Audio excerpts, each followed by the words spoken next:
Hallelujah and Shabbat Shalom to all the saints, to all the brethren of the Most High Yah.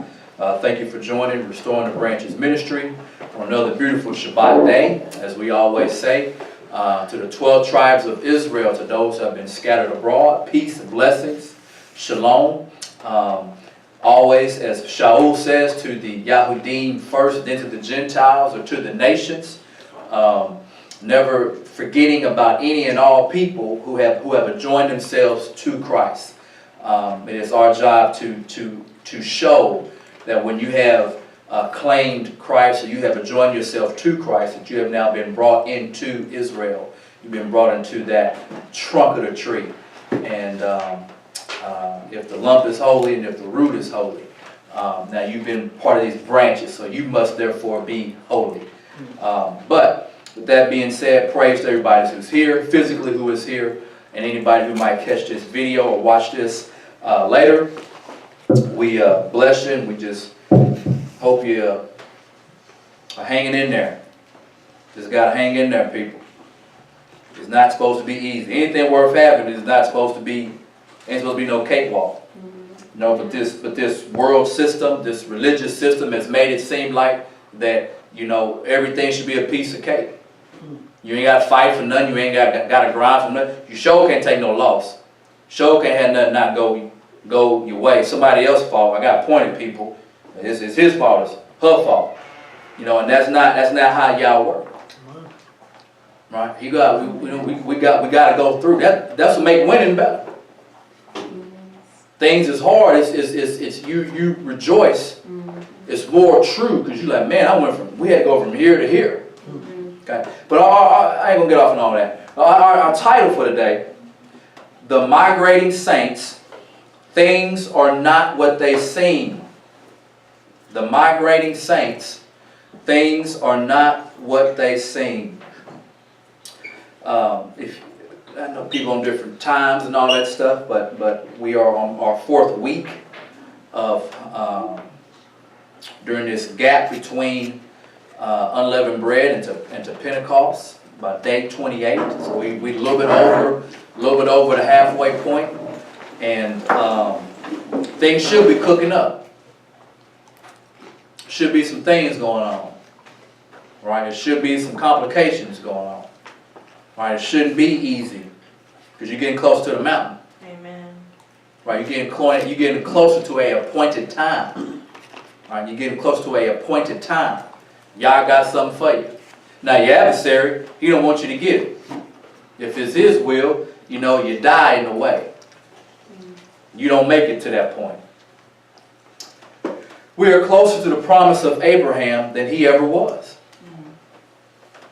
The things that Abraham saw, the things that he was told, we are closer to that time period than Abraham was. All right, if that's the case, shouldn't our walk be more diligent? What Abraham believed, what Abraham was striving towards, going towards, we're actually closer to it than he is. But are we walking like Abraham? Is our walk as diligent as Abraham? Seeing that we're closer to this time, to this day, than our ancestors. Seeing that we are closer to this, those who preceded us, they were faithful till death. Okay?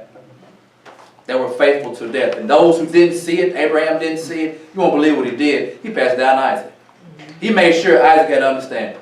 Isaac didn't see it neither. You won't believe what that knucklehead did. He passed down to Jacob. You won't believe what Jacob crazy behind did. He made sure all 12 of his boys had an understanding of Yah and the things to come and the promises that his granddaddy did not get, but he knows it's going to happen. So if they pass this on, they pass this down, they're waiting for this, then that means we should be more diligent in our walk. All right. Our eyes should be even way more bigger. Okay. Acts 2:19 and 20. And I will grant wonders in the sky above and signs on the earth below, blood and fire and vapor of smoke, The sun will be turned into darkness and the moon into blood before the great and glorious day of the Lord shall come. Well, we've seen that, haven't we? Yep. Then we have an eclipse. Yep. Back in September. Yep. But you know what though? You know how people are. Man, I don't forget.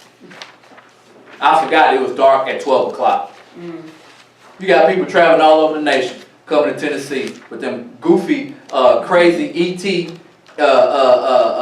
UFO sightings and headsets and glasses on. But the bottom line is that the sun was dark. Right. In the scriptures, they tell us this is a sign, and it's a wonder that the people should be paying attention. Yah's telling you something. As in the on his clock that's ticking towards him, it's getting closer and closer. The moon into blood. The past 4, 5, 6 years, the festival days, the feast days of God have been full of bloody moons. And you won't believe what the Bible said, before the great and glorious day of the Lord shall come. So we've been seeing the signs in the heavens, right over our head. But sometimes humans, we won't be paying attention. We don't be paying attention all the time. Israelite history, nomadic nation whose land, borders, and ethics are from heaven, a divine source. Okay. Israelite history, being a nomadic nation. What does a nomad mean? A member of a people who have no fixed residence but move from place to place, usually seasonally, and with a well-defined territory. So we're talking about nomads, people just going from, just wandering, going back and forth, because you don't have a home. So for the people of God, we got to realize we don't have a home. We do not have a home. So we are nomads. Just like Abraham. We wanted all over this place. We're trying to get somewhere. We ain't got home because our home is going to be a divine home. Not divine as in going up, but that someone's going to come down and draw the borders, and that people that ain't supposed to be in certain places, He gonna deal with all that. Right, so but we are nomads until He returns. What is in a name? Abraham. And then his name got changed to what? Abraham. Okay. Now, if we look at it in our Hebrew, okay, I know Eber or Ever is of the line of who? Lineage of who? Eber. Lineage of who? Abraham. Well, he's four. Hebrew. Shem, Ham, or Japheth? Who? What a lot. There you go. Okay, Shem. So Eber or Ever is of the lineage of, the first time you'll see this correlating to anybody will be early in Genesis. Okay, this is before Abraham is born. Okay, so Ever, and it's just somebody's name, but that name means something. It means the region beyond. Okay, so Eber, if we look in our Bibles, Eber or really Ever, it just means the region beyond. Just where you from? The region beyond. Where you from? Over yonder. Where you come from? On the other side of the river. Like no specific place. Where? Just from somewhere over there. Okay, you ain't got no zip code or nothing. Nah, I'm from over there somewhere. Okay.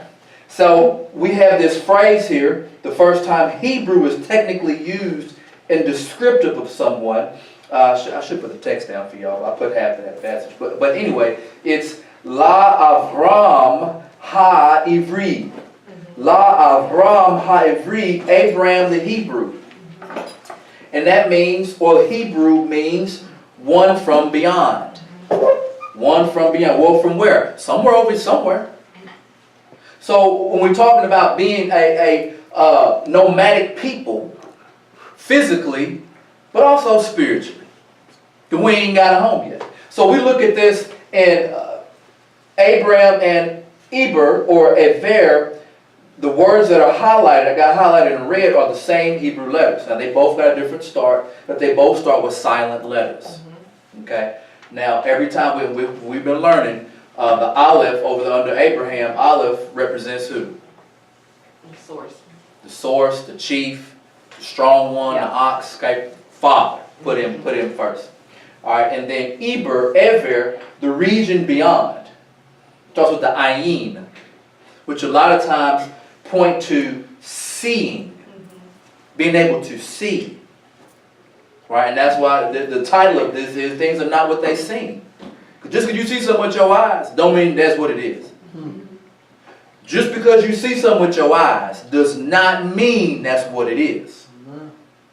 So the Hebrews, the Ivris, we are looking for something or for someone or somewhere. We're constantly looking. Where are you looking? I don't know, from some region somewhere. We're trying to get somewhere.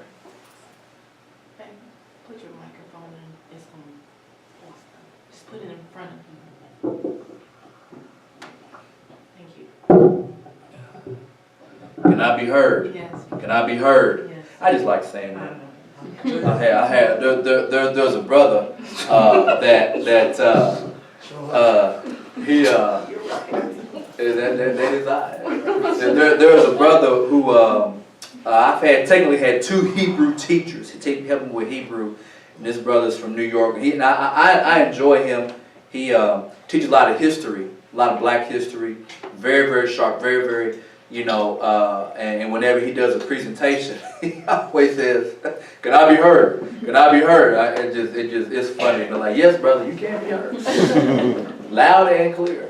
But anyway, so just looking at some now, these two, before I move the slide over, these two letters that are highlighted in Hebrew, Ben is what?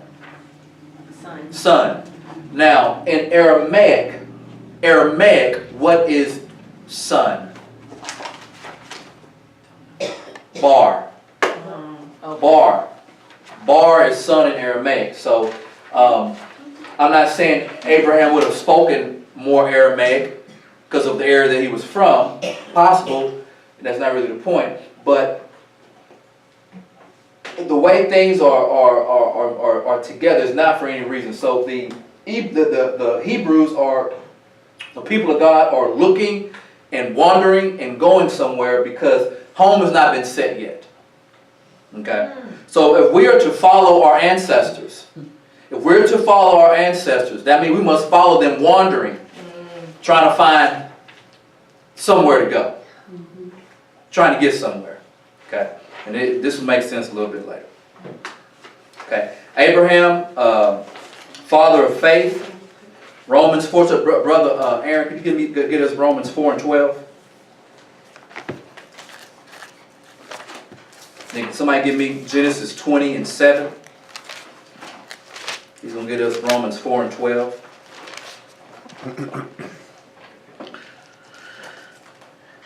And the father of circumcision to those who not only are of the circumcision, but who also walk in the steps of the belief which our father Abraham had in uncircumcision. And for those who do what? For those who walk. Those who walk. Like a nomad. That show Abraham. Oh no, we're gonna look and see. This man walking everywhere, wasn't he? But we like to sit. We like to sit. We like to get served. Come here, boy. Bring that Worcestershire sauce over here. We like to sit. We like to sit. We like to get served. We like to have stuff brought to us, laid out for us. It gets so lazy and fat. Here, I'm over my mouth. You take my fork. You put my food in my mouth. Right. But the book said walk. Book said walk. So that means you can't get settled. You can't be in one place. You can't sit back in that recliner and take your shoes off. Book said walk, like your father did. Somebody get Genesis 7.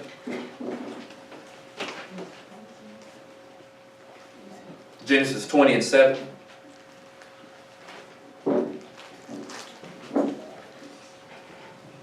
Now return the woman to her husband, and he will pray for you, for he is a prophet. Then you will live. But if you don't return her to him, you can be sure that you and all your people will die. That man, they say, restore the man, his wife, for he is a what? Prophet. Prophet. He is a prophet. So the father of our faith, the father of the start of this walk, Abraham's also a prophet. And I got king on here. Question mark, question mark. Well, we're going to look at something to see. Now, before we get to the book of Jasher, every time we go somewhere of an outside source, got to remind everybody that Joshua 10:13 mentions the book of Jasher. Also in 2 Samuel, 1st chapter, 18th verse, the book of Jasher is mentioned. So the people that we are following and reading and studying knew of the book of Jasher. So it won't be nothing that's just made up out of the pie, out of the sky. Okay, Jasher, 8th chapter, 1 through 4. And it was the night that Abram was born. So we're looking at how Abram came to be, how he was born. That all the servants of Terah, right, Abraham's father, sorry brother, and all the wise men of Nimrod. See, Nimrod had a lot of juice. We only get like 4 or 5 sentences in Genesis. But in Jasher we get a whole lot more detail. Nimrod was about that work. And his conjurers came and ate and drank in the house of Terah. And they rejoiced with him on that night. Now, if you're wondering why Nimrod's people are with Abraham's dad, because Terah was of a royal official court in Nimrod's capital city. He was big time. Big time, big time. That kind of sounds like somebody else. Oh, never mind. And when all the wise men and conjurers went out from the house of Terah, they lifted up their eyes toward heaven that night to look at the stars, and they saw, and behold, one very large star came from the east and ran in the heavens and swallowed up the 4 stars from the 4 sides of the heavens. And all the wise men of the king and his conjurers were astonished at the sight, and the sages understood this matter, and they knew its import. And they said to each other, this only betokens the child that has been born to Terah this night, who will grow up and be fruitful and multiply and possess all the earth, he and his children forever, and he and his seed will slay great kings. Stop right there. Now, we posed the question, was Abraham a king? In order for someone to take someone else's dominion, like when we look at Alexander the Great, and then Cyrus, it never said, Alexander's little cousin, best friend, buddy, came and defeated. It was always the king against the king. So when Cyrus falls, or when Darius falls, it's by another king. Okay, I just want to make sure. And inherit their lands. Now, I'll skip some of it, get to verse 11. And thy servants were astonished. So they saw this, and they said, man, we got to go tell Nimrod. Because if Nimrod find out we knew this, and word to get back to him, we're dead. So I skipped to verse 11. This is when they went to Nimrod, this is what they told Nimrod. And thy servants were astonished at the sight which we saw, and were greatly terrified, and we made our judgment upon the sight, and knew by our wisdom the proper interpretation thereof, that this thing applies to the child that is born to Terah, who will grow up and multiply greatly and become powerful and kill all the kings of the earth and inherit all their lands, he and his seed forever. So that's in the book of Jasher. And once again, I see why they took it out. If I wanted to control you and control your mind, I would take it out too. I would take it out too. I can't blame them. So that is Jasher 8, 1 through 4. And with just a quick history, now we're going to go on all that. Maybe some other time we'll get into that. But Terah, long story short, gets one of his servants' children and swaps them out. Nimrod kills the baby. They send Abraham to their relative known as Shem. And that's where he goes. This is where he learns of the Lord. But that's another time. So anyway, so Abraham kind of fits this father of the faith, being a prophet and a king. Because Nimrod was threatened by him, kind of like how someone else was threatened. I think their name was Herod. Because there was a sign in the sky. And that's how they knew. But we just read Acts, and they just said, hey man, when that moon turned blood as red and that sun turned black as sun, when the sun turned black as night, that's a sign for you. But we just had them two last couple of years. Yeah. Yep. Let me look outside. No. Things still rolling. The nation ain't put on sackcloth, have it? No. Everything's still going its business, ain't it? Oh, it's a dreadful day that's coming. It's not dreadful for those who read it. It is fearful. Yeah. That's it. We don't know. We get an idea. We really don't know. We don't know. The books say, hey man, the mountains roll back. Amen. The mountains roll back. The mountains are scared. I ain't know you could speak. But you scared? Well, woe for the inhabitants. But they said in Revelation, woe to the inhabitants of the earth.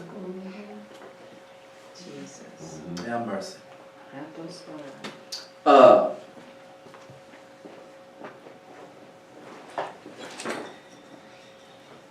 Let's look at the 10 trials. So we looked at Abraham having to walk, right? And in his walking, it wasn't like he was walking, going to vacation. He wasn't going down to Miami. Then he went over here to Port Arthur. Then he went over here to San Jose and the Bay. Then he dropped down there to Hollywood. And he went over here. He wasn't walking around like that. The man had trials. Amen. Left his father's house.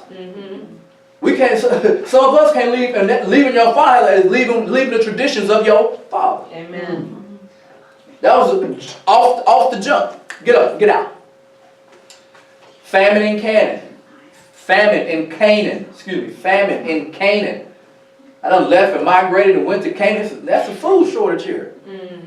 I ain't know where to go but to Egypt. When I get to Egypt, took my wife.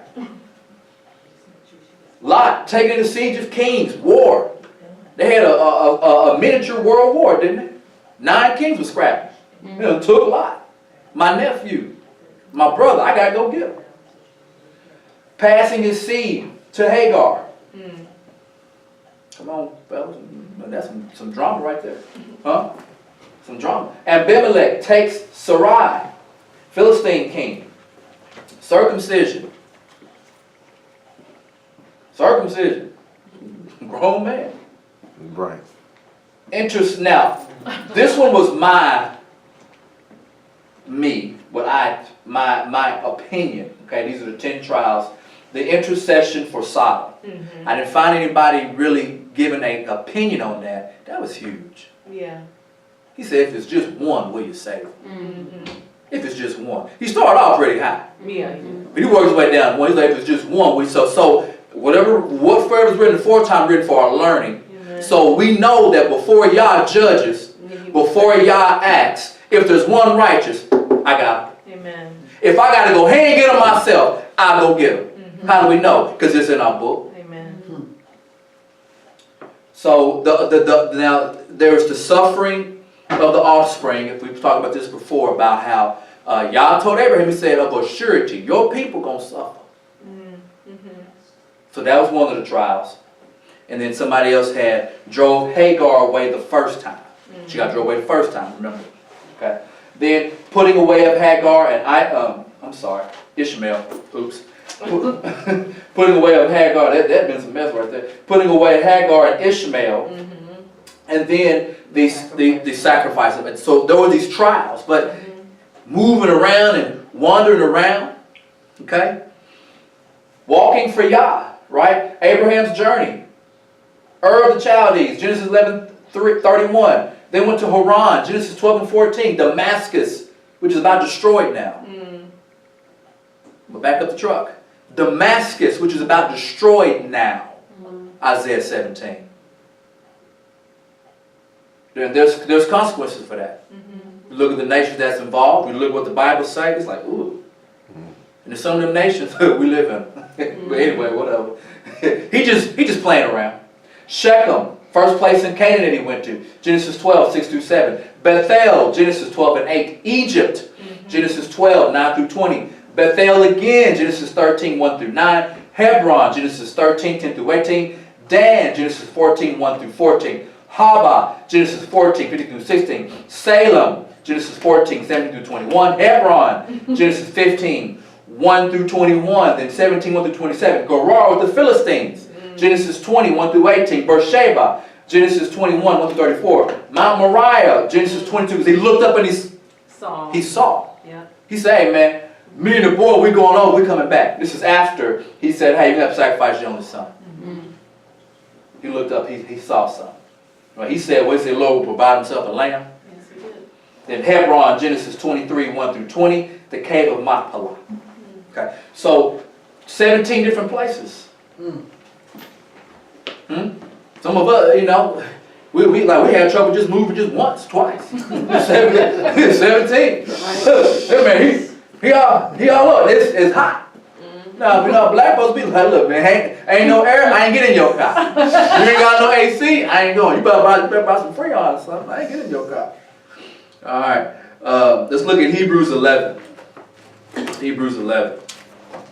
We'll be at verse 7, sorry. Hebrews 11 and 7.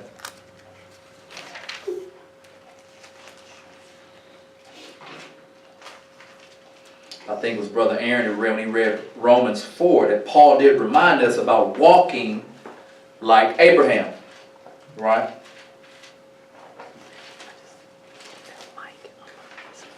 Hebrews 11.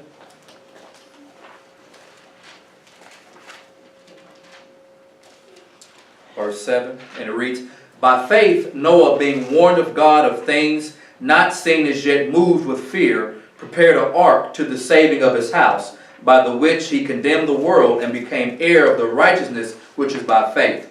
By faith, Abraham, when he was called to go out into a place which he should receive after for an inheritance, obeyed, and he went out not knowing whither he went. By faith he sojourned in the land of promise, as in a strange country, dwelling in tabernacles with Isaac and Jacob, the heirs with him of the same promise. For he looked for a city which hath foundations, whose builder and maker is God. For he looked for a city which hath foundations, whose builder and maker is God. For he looked for a city. Oh, what are you looking for? A city. So we're looking for something who the builder and the maker is. God. So where on the earth are you going to be? So we should be what? Continually in a wandering state. Well, that's what he did. Y'all said move, he moved. By faith. Now, we're going to keep it real. People, we prolong things. Yeah. We prolong things. Amen. And y'all be like, okay, hold that up. However long it take him to get through that, then let it go. However long she's stuck on that, hold it back. Verse 11. Through faith also Sarah herself received strength to conceive seed, and was delivered of child when she was past age, but she judged him faithful who had promised. Therefore sprang there even of one, and him as good as dead, so many stars of the sky and multitude, and the sand which is by the seashore innumerable. These all died in faith, not having received the promises, but having seen them far off, and were persuaded of them, and embraced them, and confessing that they were strangers and pilgrims on the earth. So remember the Ever, the Eber, right? Where you from? Somewhere way over there. And you're looking for something. Well, they were looking for something. If this is the path that we follow, we should be just like them, looking for something that is not really made by human hands. It's saying, ain't no government going to do this for me. Ain't no sheriff, ain't no military going to come in. If the military come and do something for me, I got to be looking like, this ain't what my book said. Imposter. Verse 10, for he looked for a city which had foundations, whose builder and maker is God. Let's turn now to verse 14 now. For they that say such things declare plainly that they seek a country, and truly if they had been mindful of that country from whence they came out, they might have had an opportunity to have returned. But now they desire a better country, that is a heavenly. Wherefore God is not ashamed to be called their God, for he has prepared for them a city. I think, right? So there's a home. There is a homecoming. Okay? Now I ain't talking about the worst team on your schedule. That you know you got set up for homecoming. We're going to play the worst team on our schedule on homecoming. No, there's a different kind of homecoming. Okay? So many have walked for Yah, right? We didn't read this whole chapter, but so many have walked for Yah. So many. So we don't have any excuses, because a lot of stuff is recorded. Amen. But you know what the sad part is, right? Others have wandered from Yah. So many have walked for him, others have wandered away from him. They've wandered away. Genesis 17:1. Genesis 17:1.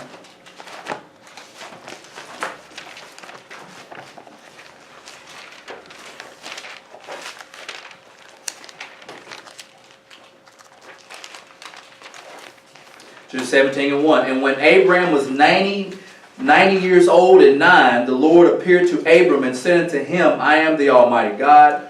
Walk before me and be thou perfect. We've talked about this before. Perfect being what Hebrew word again? Tamim, which means to be complete.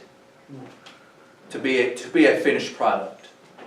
Okay? To be a complete product, a finished product. Okay? Because at some point, we have to move on to different stages and posts in life. Right? If we got so many posts we got to cover through in life, I can't be on post 7 and I got like 95 more to go. We have to continue moving. Okay? Job 12th chapter. Job 12th chapter will be in verse 23. See, the adversary's job is to keep you from moving. That's his job, is to keep you from moving. Because you're an easier kill. You're an easier target. It's easy for him to hunt. I mean, it's real simple. He roams around like a lion, looking whom he can devour. So if I'm just sitting there, I ain't moved from point A to point B yet, I'm sitting there stuck like Chuck, easy kill. Easy kill. But if you're on the move, being obedient, then you got that protection. I think Isaiah calls it a hedge. The hedge of protection. Job 12:23. He increased the nations and destroyed them. He enlarged the nations and straightened them again. He taketh away the heart of the chief of the people and caused them to wander in a wilderness where there is no way. Okay? They grope in dark without light, and he maketh them to stagger like a drunken man. So we're either walking to him or walking away from him. Right? But Yah is in control because he'll cause people to wander. And the Bible's like you'll be wandering around like a drunk man. You driving down some part, you drive some parts here in Humboldt. You know folks is drunk, walking, staggering, stumbling. Cannot walk a straight line. I don't know if they still do. That's the police do. They pull you over. Think you hammered. Walk the straight line. You fell over your own feet. Can't walk straight. Psalms 119:9. Psalm 119:9. Psalms 119:9. Look at here what is said here. Psalm 119:9. Wherewithal shall a young man cleanse his way? By taking heed thereto according to thy word. With my whole heart have I sought thee. Oh, let me not wander from thy commandments. Okay? Let me not wander from thy commandments. So if we end up veering off, we end up wandering, you're gonna end up somewhere. Okay? You know where you're gonna end up? Right there. That's where you're gonna be at. The wilderness.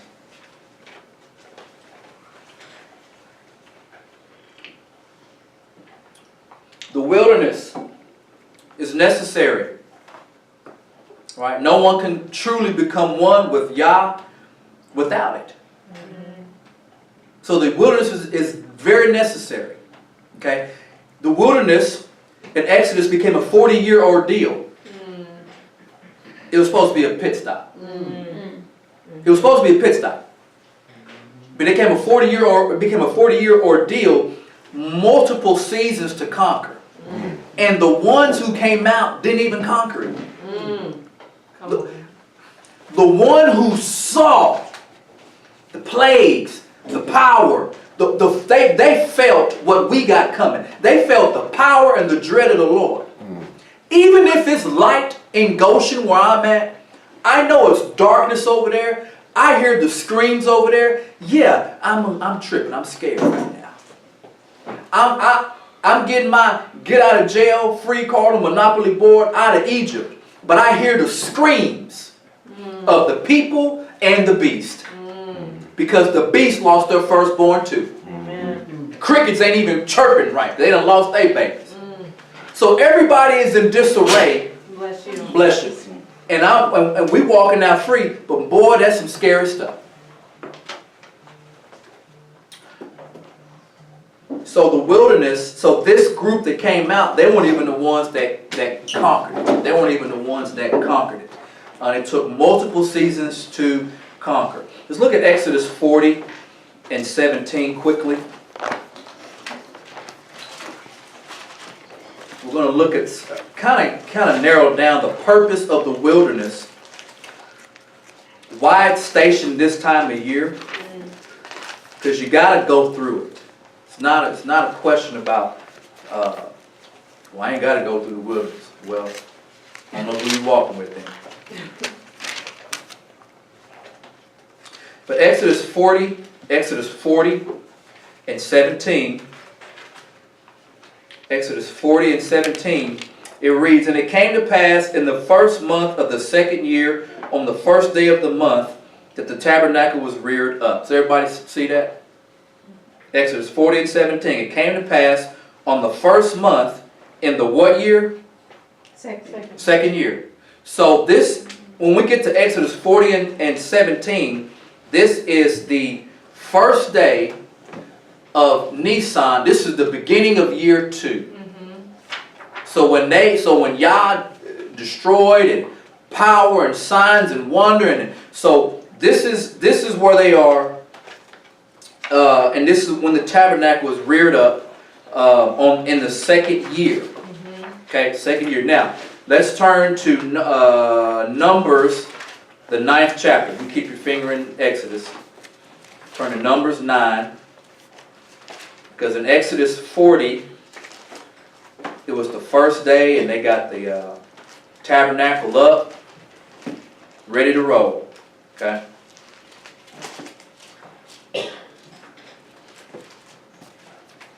So Numbers 9th chapter.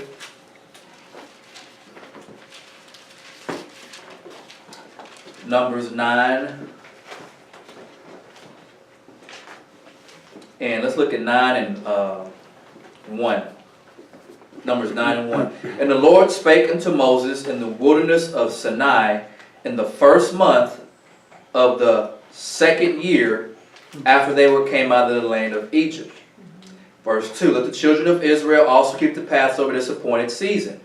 In the 14th day of this month at evening ye shall keep it. It is appointed season according to all the rites of it, and according to all the ceremonies thereof shall ye keep it.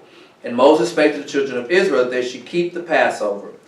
And they kept the Passover on the 14th day of the first month at even in the wilderness in Sinai, according to all that the Lord commanded Moses, so did the children of Israel." Okay, so they got the tabernacle set up at the beginning of year 2. Okay, so all of everything from Exodus 40 and 17 is day 1 of year 2. Okay, and then from there to Numbers 9th chapter, verse 5 is everything on year 2, day 14. Do we see that? So in Exodus 40, so from Exodus 40 to number 9, you have about 14 days. Exodus Leviticus, Numbers. But then that would make sense. So Yah bring them out. You're in the wilderness and you're building something. We are establishing some things. What we're going to establish? We're going to establish our law, our Torah, our mitzvah, our commandments, our kukot, our statutes. We're going to establish these things. We're going to take our sons of Aaron. We're going to consecrate them. We're going to break down our sacrificial, the purpose for how do we address sin. We're going to get all these things and have all this stuff set so that we can establish nation building. So from Exodus 40:17 to Numbers 9 and 5 is Nisan, or the first month, day 1 to day 14. They were busy. So now you got the tabernacle built. You got the instruction for Aaron's sons, instruction for just regular Levites. You got the camp set up, right? These tribes on this side, these tribes on this side, this family of Levites, you guys, you tear up the tabernacle. This family, you put the protective stuff over the furniture. You carry it. This family, you handle all the utensils. So the nation, the rules, the guidelines, everything's being set. Now we're in year 2. If I got the tabernacle set, which y'all gonna be dwelling at, we're gonna take it up. Everybody take up their tents. We got our position. How whenever we break camp, where we post at, everybody's here. These people are here. So now everything's set. Now it's time to go. But you won't believe it. There was a 39-year holdover. Everything's set now. It took about a year to get everything, get everything built, to make all the stuff, the garments, the this, the that, I mean, there's millions of people out there. I mean, let's be real.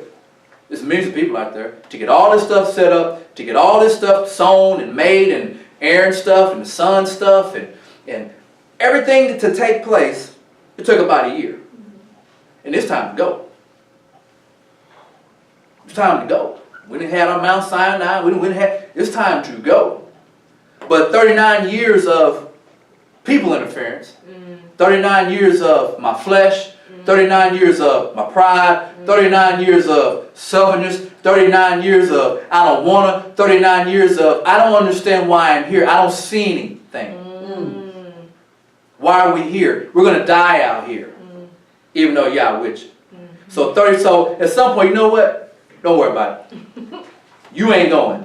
And you know what? You'll know I'm the Lord. You'll die. Your baby will go. I'll wait till your baby become a man.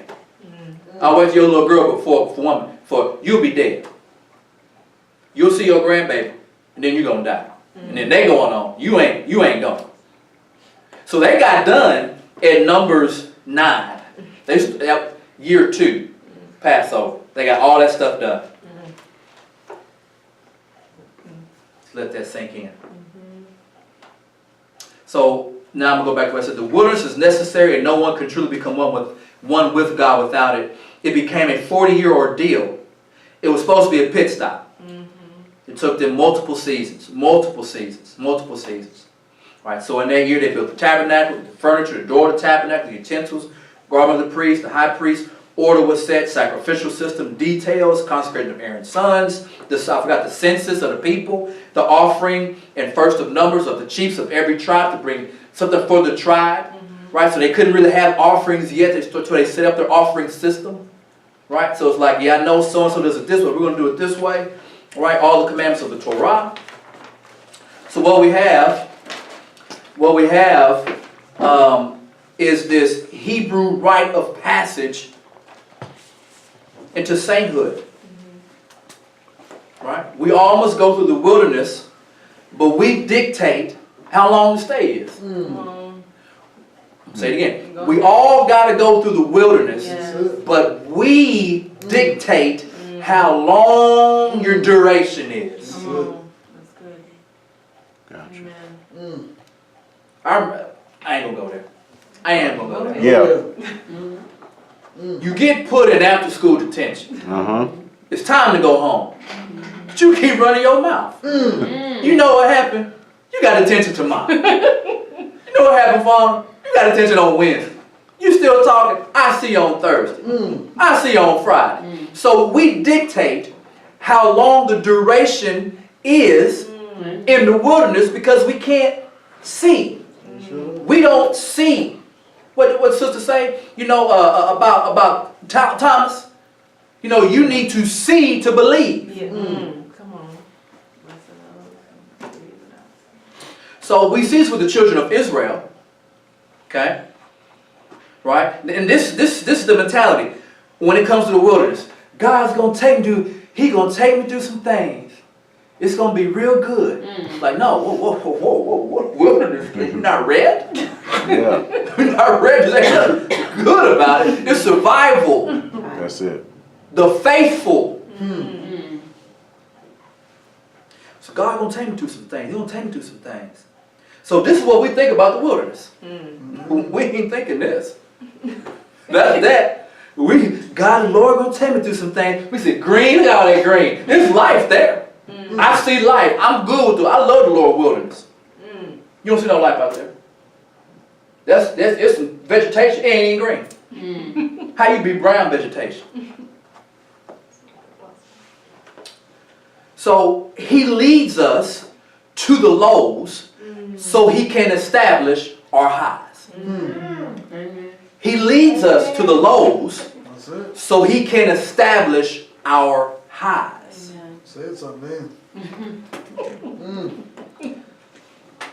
Turn to Psalm 23.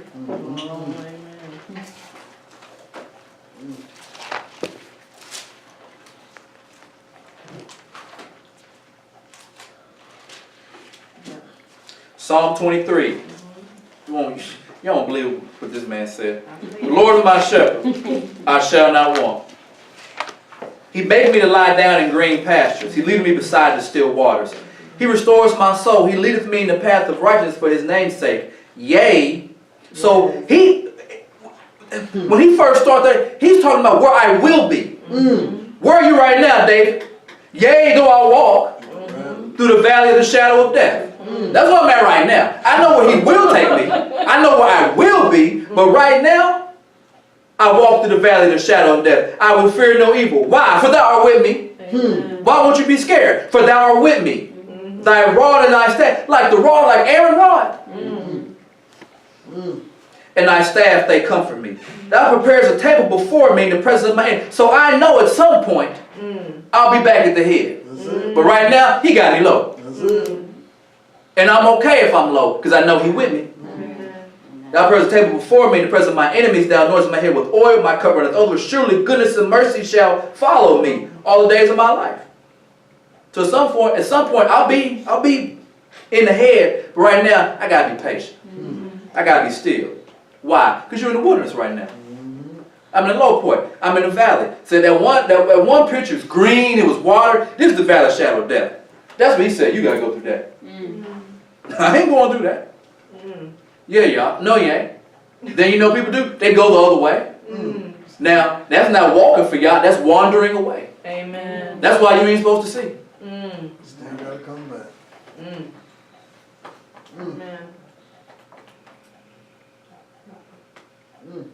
Preaching, boy.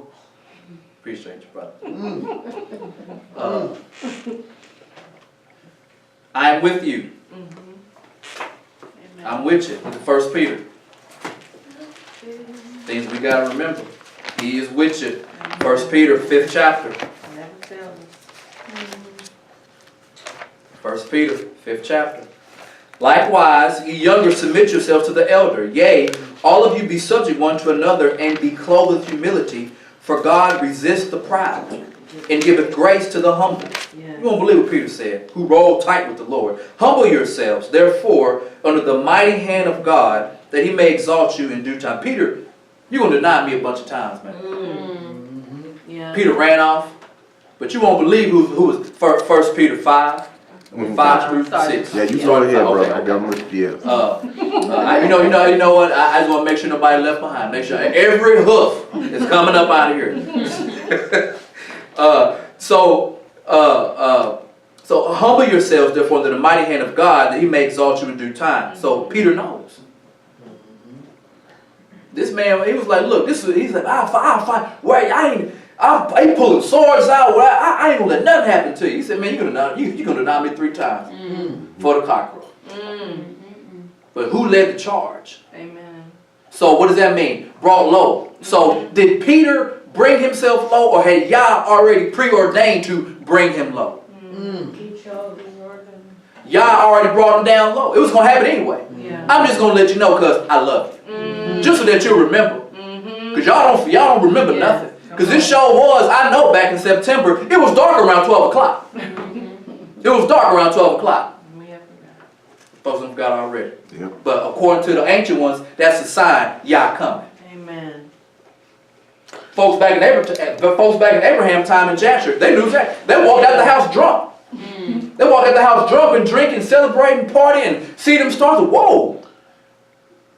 That terrorist son, he's gonna wreck all the kings, and they see gonna rule forever. Yah gave him that. So yeah, you go tell them, Rob. Anyway, so verse 7, casting all your care upon him, for he careth for you. Verse 8, be sober, be vigilant. God, we gotta be tough people. Yes. Because your adversary, the devil, you won't believe it, is roaring. It's a roaring lion, walking about seeking whom he may devour. Because you're in the wilderness. What are you gonna eat? We just saw the picture. What nothing out there but brown stuff. Remember Joseph in prison, right? That's for rags to riches. He said, "Man, get him up out that hole." Clean him up, wash him, put some clothes, put a ring on him. Well, he ain't put a ring on him yet. Bring him to me. He said, man, I had this dream, and I heard you read dreams. I don't know nothing. I said, God get an interpretation. Went from rags to riches, Isaiah 42. So we gotta be Isaiah 42. Isaiah 42 and 25. We gotta be ready for y'all to do some things.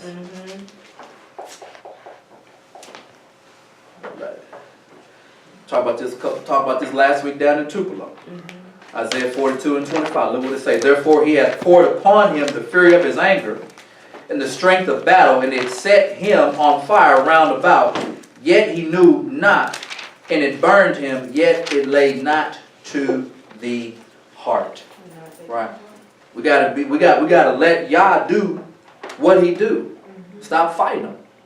We fight him. He said, I'm gonna put fire, I'm gonna do all kinds of stuff to you because you keep fighting him. I said go through that low point. You gotta go through that low point. You can't, ain't no beat me up, Scotty. You gotta go through. That's it. Ezekiel 22. Oh, we did Ezekiel. I don't know, I'm gonna say no.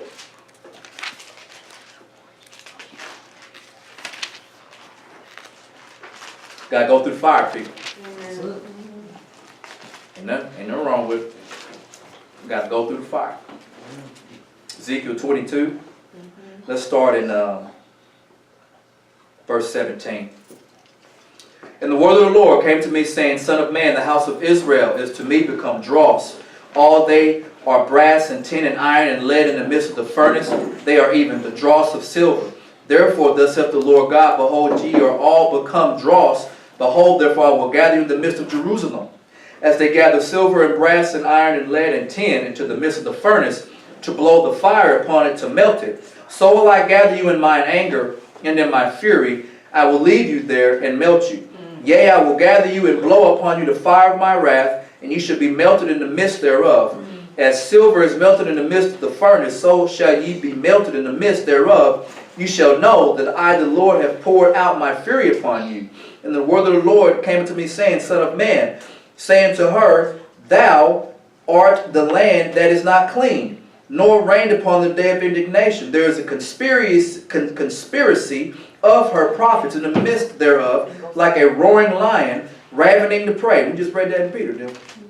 They have devoured souls. They have taken the treasure and the precious things. Remember we talked about in Psalms 83 about the precious things, the hidden things of Yah. Psalms 83 and 3. They have made her many widows in the midst thereof. Her priests have violated my law, have profaned my holy things. They have put no difference between the holy and the profane. Neither have they shown difference between the unclean and the clean, and have hid their eyes from my Sabbaths, and I am profane among them. Her princes in the midst thereof are like wolves ravening the prey. Once again, so the wilderness.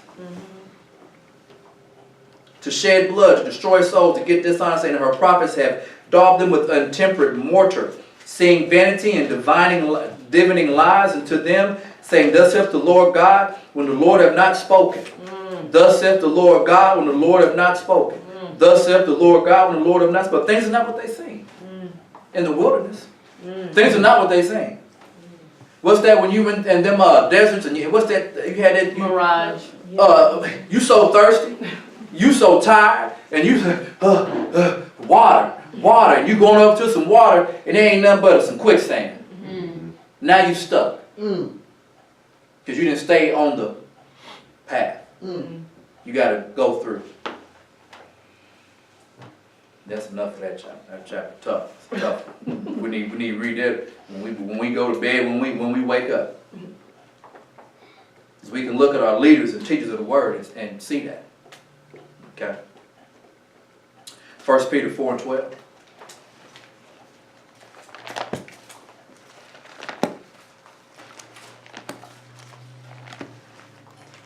First Peter 4:12. Beloved, think it not strange concerning the fiery trial, which is to try you, as though some strange thing happened to you. And then what he said? He said, beloved, think it not strange. It's not strange to the concerning the fiery trial, which is to try you. Right? God get all that mess off of you. All that dross and junk and stuff. God make something right out of you. God make you presentable. Yeah. But rejoice inasmuch as ye are partakers of Christ's suffering. But see, religion teaches you that he did it for you, so you ain't got to do nothing. You ain't got to do nothing. You sure ain't got to take nothing. You're supposed to be able to go get what you want and get it because God gave it to you. He just went and slayed and just gave to you. Everything under grace. You ain't spent 1 second in the wilderness. You in somebody else's la-la land. That when his glory shall be revealed, ye may be glad also with exceeding joy. That's that, I've given everything you got. Yeah, it's going to be some heartbreak. Embrace the heartbreak. So that when it's time to rejoice and be full of joy, man, it's so good. Yeah. That like when the waters closed, them folks shouted now. Yeah, they did. Them folks shouted. On that, when they was marching around Jericho on that 7th day, they hit that horn 7 times. That's it. They said, you went through blowing, you give me a shout. Man, that whole city. Now, you got all kind of noise going. You got one sound of the Israelites shouting. You got a sound of the city collapsing. And you got folks on the inside. Too late now. Because you made your mind up. You made your mind up. That's it. Ain't nothing gonna change.